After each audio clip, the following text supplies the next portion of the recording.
Tom, it's nice to see you. We are probably the only two men in Manhattan wearing dress shoes at the moment.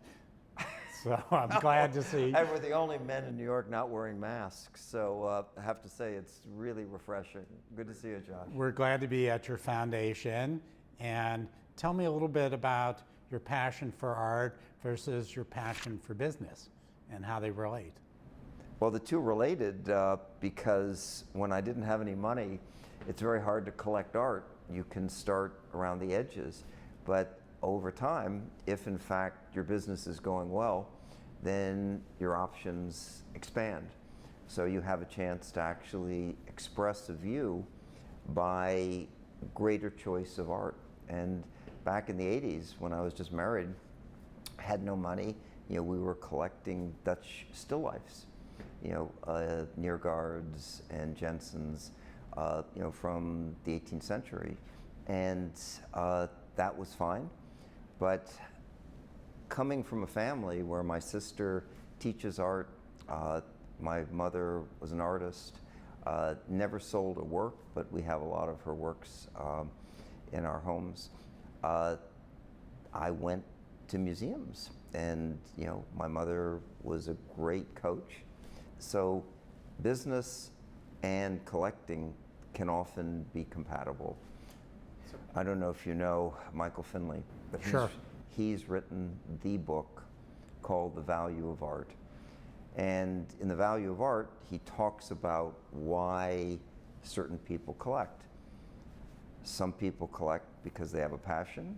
Some people collect because they see it as a trophy and wall candy, where if you have a certain artist, then, well, I recognize that artist. And then other people collect as an investment. And at the end of the day, if you're in the last two categories, the wall candy and the investment, I don't think it really works out so well. I think the people who really end up with the best collections are those who have done it out of passion because they find a way to express themselves through the art. Does their passion mean that they tend to buy the best piece, and the best piece has a better chance of being a masterwork because they felt it rather than they analyzed something? I think it's a combination of what you feel and the passion plus a big component of research, because you can be passionate about a work of art, but it may not be in a particular oeuvre the very best work. And if what you're trying to do is collect the best of an artist and of a given body of work, then you have to do the research. If you don't do the research, you can't actually make those judgment calls. But you can do the research and still not have it. Oh yeah, a lot of people, kind of paint by the numbers and collect by the numbers. The Basquiat's got to have a head. There are all these rules, Yeah. and they get lost in the rules, and the market takes over on the rules. Kooning has to be from this period. The Basquiat's got to be from that year. We can't have, that Warhol's too late, even though it's 70s and all these rules. And do you find that the art world is actually more prudish and conservative than the business world? I find that most of the risk taking is around speculating on a work of art or an artist that has a chance of going up. And to me, that is a fool's mission, because you have no idea what's going to go up or not.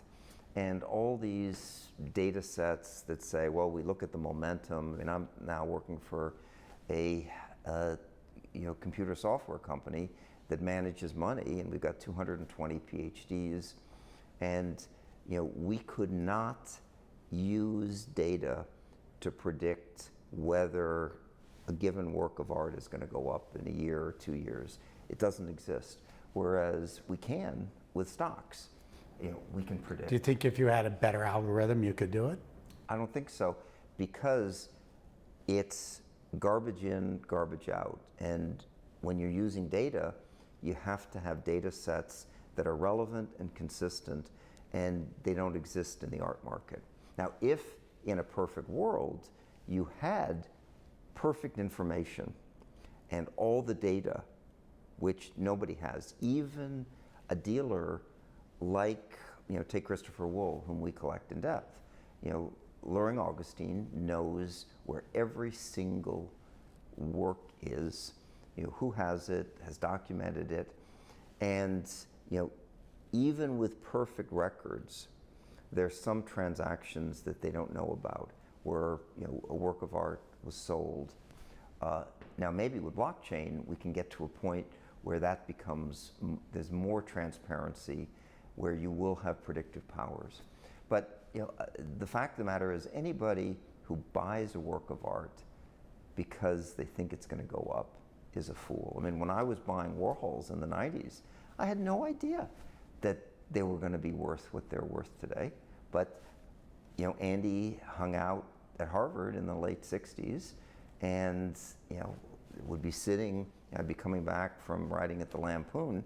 I was back when I had a sense of humor, and Andy would be there with his entourage, and you could sit down, and he wouldn't say much, but he was there with his Polaroid and recorder, and he was just hanging out at Harvard.